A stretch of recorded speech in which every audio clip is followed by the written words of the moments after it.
হরে কৃষ্ণ। হোলির আনন্দে আজ আমরা হাজির হয়েছি বুনিয়াদপুরের শেরপুরে, যেখানে চলছে ব্রজলীলা। এখানে এসেই যেন এক অন্য জগতে পা দিলাম। ভগবান শ্রীকৃষ্ণের লীলা, রঙিন আলো আর ভক্তদের উচ্ছ্বাস, সব মিলিয়ে এক অপূর্ব পরিবেশ। কিন্তু এই লীলার মোহ কাটিয়ে যখন আমরা বাইরে বের হলাম চারপাশটা একটু ঘুরে দেখার জন্য, তখনই চোখ পড়লো আমাদের সবার পছন্দের মিকি মাউস। ইচ্ছে থাকলেও আমাদের এখানে উঠতে দেওয়া হয় না, কিন্তু আজ যেন সবকিছু অন্যরকম। আজকে আমরা সবাই মিলে ঠাকুরের কাছে প্রার্থনা করলাম যেন একবারের জন্য হলেও আমরা উঠতে পারি।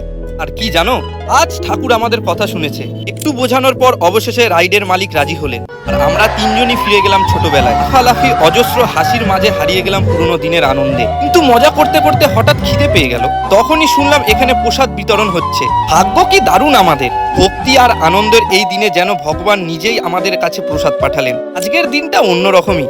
আজ বুঝলাম, যদি মন থেকে কিছু চাও আর ভগবানের আশ্রয় নাও, হলে তিনি ঠিকই আমাদের কথা শোনেন।